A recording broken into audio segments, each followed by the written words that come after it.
सुमन दीदी, हम तो बस तब से खड़े देख ही रहे हैं, लाइए ना हम बना देते हैं। अरे नहीं ब्रह्मरू भैया, आज मेरा मन है, और वैसे भी घर पे ये रेसिपी किसी को नहीं पता मेरे सिवा। नहीं, हमें सिखाया चाची जी ने। चाची की नहीं है, पापा की स्पेशल रेसिपी है। ये गाजर का हलवा पापा ने एक मिशन पे सीखा था, वो भी एक सिपाही से, जो घर आकर उन्होंने मुझे सिखाया। 1 मिनट।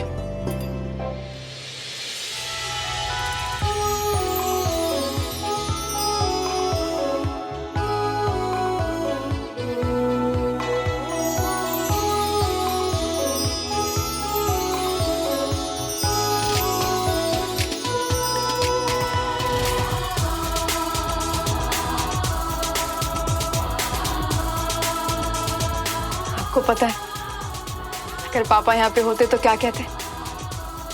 Well done cadet. बिल्कुल वही टेस्ट। दीदी खुशबू भी बहुत अच्छी आ रही है। आप एक काम करिए, इसे टेबल पर लगाइए, मैं सबको बुला कर आती हूँ।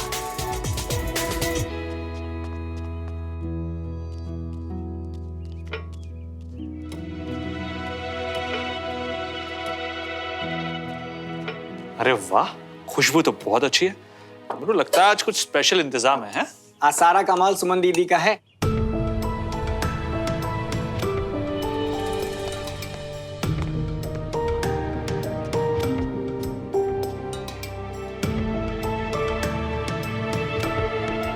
आप अब भी मुझसे नाराज है ना? मैंने आपसे झूठ कहा, मेरी गलती थी।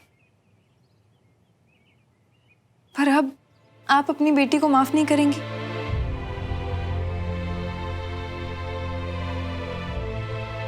चाची,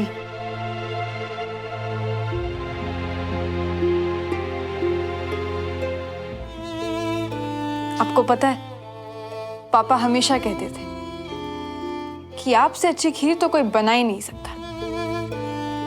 इसलिए आज मैंने आपके लिए ये गाजर का हलवा बनाया, पापा से सीखा था। आप खाएंगी ना?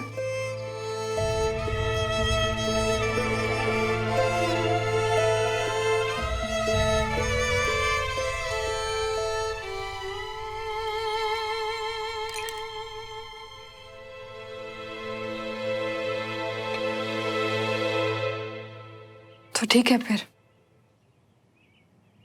वही बात करते जिससे आप सब नाराज हैं। चाचा चाची, मैं श्रवण से प्यार करती हूँ। मैंने उसे भुलाने की बहुत कोशिश की, पर चाची मैं उसके बिना नहीं जी सकती। क्या कहेंगी, क्या सोचेंगी, इसी डर से शायद मैंने आपसे झूठ बोला चाची। लेकिन चाची मैं सच में बहुत प्यार करती है उसे, जी नहीं सकती उसके बिना। सुमन, तेरी ये सारी बातें मैं समझ गई, लेकिन सुमन तुझे जरा सी भी अक्ल है कि तेरे इस रिश्ते का भविष्य क्या होगा? क्या श्रवण तुझे दुल्हन बना के ले जा सकेगा? और मान लो अगर वो ले भी गया, तो क्या देवराज मल्होत्रा तेरे इस रिश्ते के बारे में क्या कहेंगे? वो सोचा तूने? कुछ सोचा अपने आगे के बारे में? चाची सच कहो तो हमने सब कुछ तकदीर पर छोड़ दिया। सुमन, तकदीर भी तुझे वही सब कुछ दिखाएगी जो मैं तुझे बताने वाली हूं। तेरे इस रिश्ते का भविष्य नहीं है। इनाम खुल गया?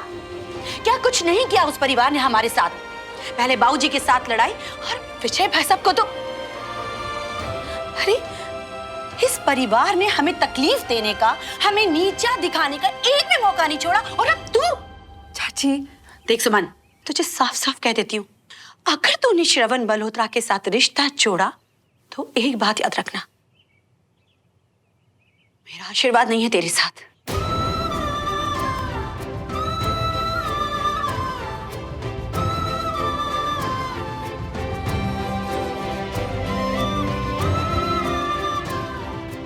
आप आ रहे हैं कि नहीं, या आपको भी इसकी बेवकूफी में शामिल होना है?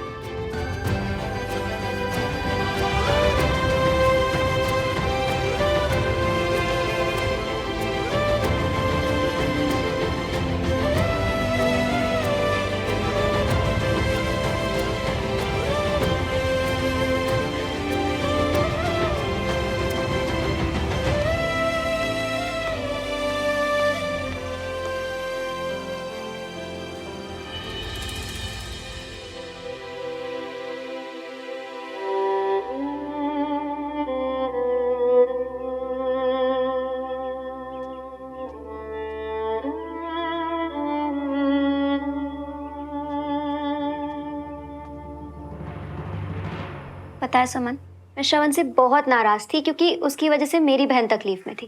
पर जब श्रवण की वजह से तेरी ये स्माइल लौटी ना, तो मैंने उसे एक्सेप्ट कर लिया था।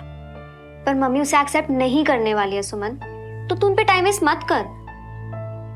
अच्छा लेकिन नहीं सुमन, तू मेरी बात सुन।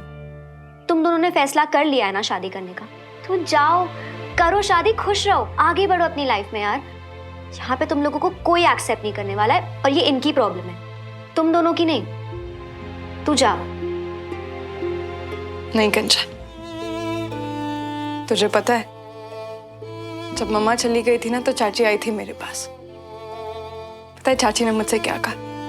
उन्होंने मुझसे कहा कि वो मम्मा की कमी कभी पूरी नहीं कर पाएंगी, लेकिन वो कोशिश करेंगी कि मुझे कभी मम्मा की कमी महसूस ना हो।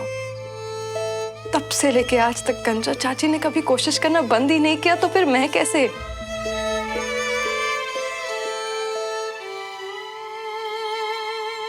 श्रवण और मैं अब अलग नहीं होंगे, हम करेंगे शादी, लेकिन जब तक सब मान नहीं जाते ये बात हम किसी को नहीं बताएंगे।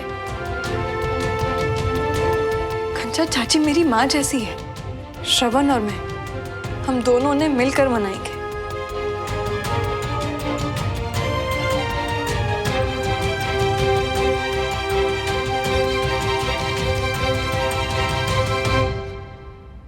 मुझे लगता था ये बचपन का प्यार है, भूल भाल गया होगा। इतना प्यार में उधार कौन लेता है? और अब ये प्यार ना बचपना नहीं रहा। देखिए श्रवण अब समझदार हो गया है। अगर उसने इतना कुछ किया है तो इसका मतलब सुमन के भी मन में फीलिंग्स होंगी ना। वही फीलिंग्स हैं सुमन के मन में भी, इसीलिए उसने अपनी एंगेजमेंट भी तोड़ दी। प्रॉब्लम तो यह है जब भाई साहब को पता चलेगा तो बहुत बड़ा बवाल होगा। उन्होंने मुझे पता करने को कहा है कि तिवारी हाउस किसने खरीदा है। हम में उन्हें कैसे? रुकिए,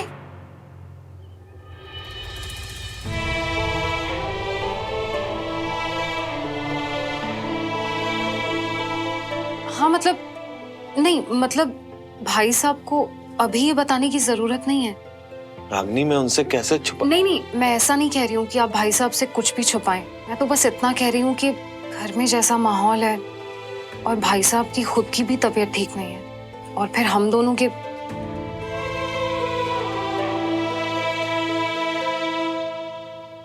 अभी तो श्रवण से भी बात नहीं कर सकते। उसने आज कमांड ज्वाइन की है ना। श्रवण से बात नहीं कर सकते, पर सुमन तो यही है। कैसी बातें कर रही हो रागनी? तिवारियों की दहलीज पे कदम रखना भी हमारे लिए मुसीबत है, तो हम सुमन से कैसे बात करेंगे? अब ये दोनों हमारी सिर्फ मुश्किलें बढ़ा रहे हैं। क्योंकि वो दोनों एक दूसरे से प्यार करते हैं, साथ में रहना चाहते हैं। देखिए हम इतना तो कर सकते हैं ना कि एक बार सुमन से मिलने, अपना फाइनल डिसीजन लेने से पहले। ठीक है, मैं कुछ करता हूं।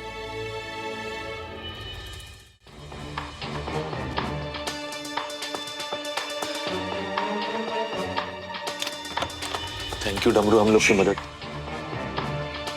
ये मदद आप लोगों के लिए नहीं है, सिर्फ सुमन दीदी के लिए है। बस 15 मिनट है आप लोगों के पास।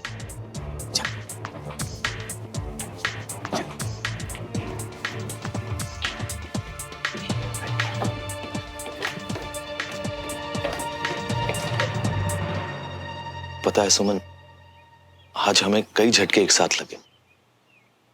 जब पता चला ये तिवारी हाउस श्रवण ने तुम्हारे लिए खरीदा है, और शायद इसीलिए तुमने एंगेजमेंट भी तोड़ दी। देखो, आज तक तुम दोनों के मामले में हमने कुछ नहीं बोला, मगर मजबूरन आज हमें ये पूछना पड़ रहा है, तुम दोनों ये परिवार के बीच की दूरियां और क्यों बढ़ा रहे हो? देखो,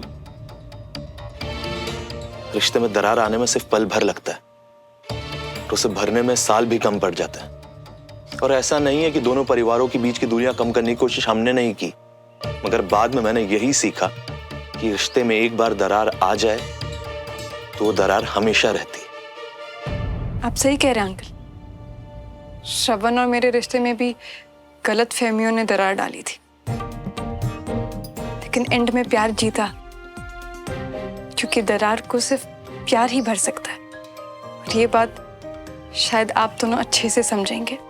सुमन, तुम्हें सच में लगता है कि ये दो लड़ते हुए परिवार एक हो सकते हैं। मेरी बात मानो सुमन, ऐसा नहीं हो सकता।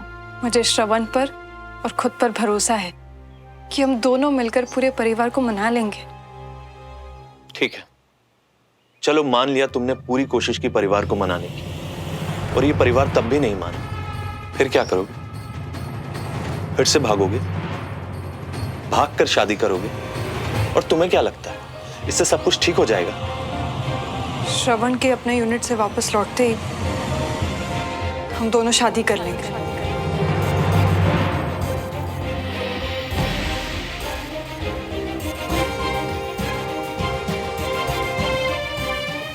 परिवार और श्रवण में से तूने अपने परिवार को नहीं, श्रवण को चुना। तूने चाहे मुझे अपनी माँ नहीं माना, लेकिन बेटा सुमन, मैंने तुझे हमेशा अपनी बेटी माना। इसीलिए इतनी बड़ी गलती तो मैं तुझे करने नहीं दूंगी। ये शादी मैं होने नहीं दूंगी।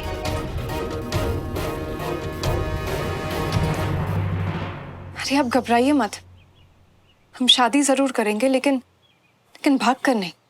पिछली बार गलतफहमियों की वजह से मैं और श्रवण अलग हो चुके थे, लेकिन इस बार दो परिवार को मनाने के साथ साथ हमें हमारा रिश्ता भी बहुत मजबूत करना है। इसलिए ये शादी की बात हम तब तक किसी को नहीं बताना चाहते जब तक हम आप सबको मना नहीं लेते। सुमन, तुम्हें सच में ऐसा लगता है कि ये हो सकता है? बिल्कुल हो सकता है, क्योंकि इस बार मैं और श्रवण अलग अलग नहीं, हम दोनों एक साथ हैं। हमें एक दूसरे पे बहुत भरोसा है। बस आप लोगों से एक रिक्वेस्ट है कि ये बात प्लीज किसी को मत बताइएगा। मैं जानती हूँ कि आप दोनों का कैसा रिश्ता है श्रवण के साथ, इसलिए मैंने आप दोनों को हमारा ये सीक्रेट बताया।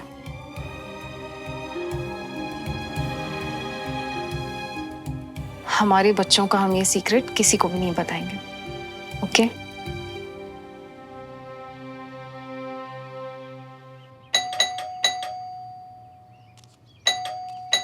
चुप यार।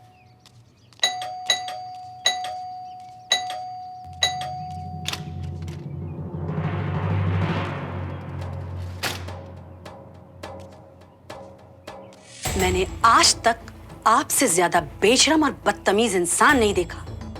क्या चाहते हैं आप? आपकी अपनी सारी चालों में फेल हो गए तो अपने बेटे का इस्तेमाल कर रहे हैं आप? एक मिनट, बदतमीज मैं हूं? मैं अपने घर में शांति से बैठा हूं, आप मेरी दहलीज पर आकर घंटी दबाए जा रही हैं, दबाए जा रही हैं, दबाए जा रही हैं, और अब जाहिलों जैसी हरकतें कर रही हैं। और क्या चाल? ये चाल नहीं है तो और क्या है? पहले आपने हमारे घर में आकर सुमन की सगाई में तमाशा खड़ा किया, फिर हमारे घर को खरीदने की कोशिश की, वो भी बेहुदा शर्त के साथ कि जब हम जाएं तो सारा सामान छोड़कर जाएं। देखिए, मैं अभी तक बहुत तमीज से पेश आ रहा था, मुझे मजबूर मत कीजिए कि फिर मैं भी ऐसा। आप भी? क्या आप भी? इतनी नफरत करते हैं आप हमसे कि इस तरह की बेहुदा और घटिया हरकतें करके हमें नीचा दिखाने की कोशिश कर रहे हैं। पहले श्रवण को भेजकर मेरी बेटी सुमन की सगाई तोड़वाई, और अब आप। बस, मैं कुछ कह नहीं रहा हूं तो आप अपने मुंह से जो बोलना चाह रही हैं बोलती चली जा रही हैं। आपको जो करना आप करिए, बस मेरे बेटे को खुद से और उस सुमन से दूर रखिए। वाह वाह, सुमन को श्रवण से दूर रखना है अगर, तो फिर श्रवण सुमन को भगाकर क्यों ले जा रहा है शादी करने के लिए?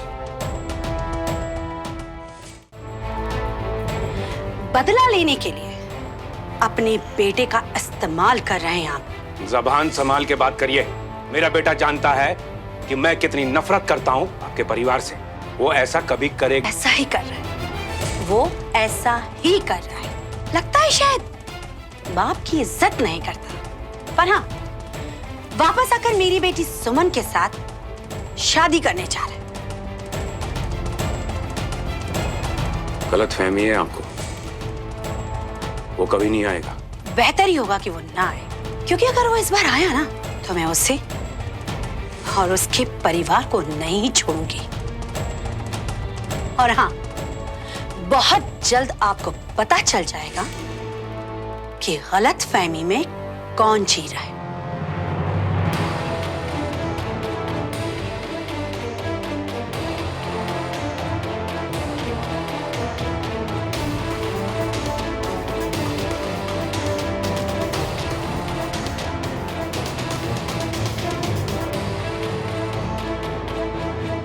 कविता, इन लोगों की किसी भी बात को सीरियसली लेने की जरूरत नहीं है। मेरा तो इन पर से भरोसा बहुत पहले ही उठ गया था। सुनिए जी, वो कुछ दिन पहले श्रवण ने भी मुझसे पूछा कि अगर वो और सुमन उस वक्त शादी कर लेते तो क्या होता। मामा, मैं ना हमेशा ये सोचता हूँ कि उस वक्त जब मैं और सुमन उस घर से नहीं, मेरा मतलब कि अगर उस वक्त हमारी शादी हो जाती तो क्या होता मामा? What? मैंने समझाया उसे कि ये पुरानी बातों को भूल जाए, लेकिन श्रवण ने मुझसे उस दिन पूछा और ये अब बीना जी ये सब कह रही हैं, कहीं ये गल सच हो गई था।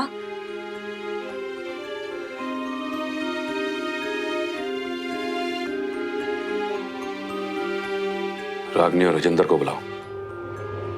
हाँ जी। आगे जी। जी रागनी, तुम्हें याद है कि एक बार तुमने अपनी मायके से एक रिश्ता भिजवाया था श्रवण के लिए? जी भाई साहब। फोन करो उनको। क्यों क्यों भाई साहब? मैं श्रवण का रिश्ता पक्का कर रहा हूं।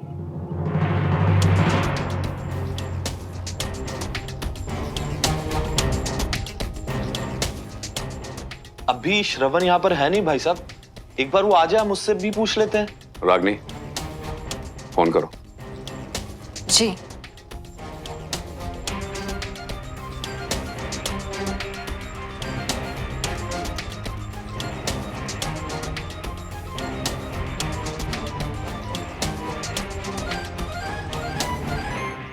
रेवाल साहब नमस्कार, मैं देवराज मल्होत्रा बोल रहा हूँ। जी जी बिल्कुल बिल्कुल, पिछली बार ठीक से बात हो नहीं पाई। हाँ जी, पर आपकी बेटी के लिए हमारी तरफ से रिश्ता पक्का है। जी हाँ बिल्कुल, जैसे ही श्रवण ड्यूटी से वापस आ जाता है शादी करा देते हैं बच्चों की। हाँ जी बिल्कुल बिल्कुल, बहुत धूमधाम से शादी होगी। आप भी तैयारियां शुरू कर दीजिए। जी जी, आपको भी नमस्कार।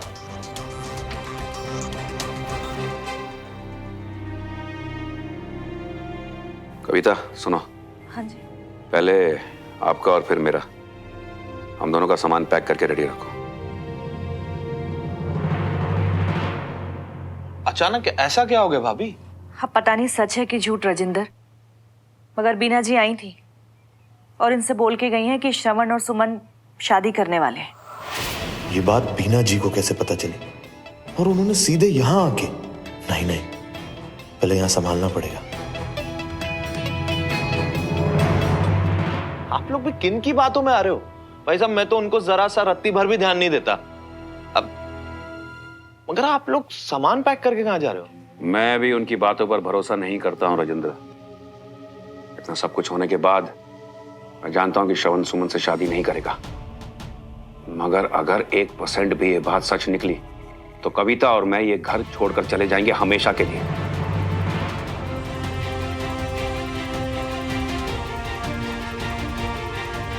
लेकिन भाई साहब आप क्यों ऐसा? क्योंकि जिस दिन ऐसा होगा उस दिन से श्रवण और हमारे बीच के सारे रिश्ते खत्म।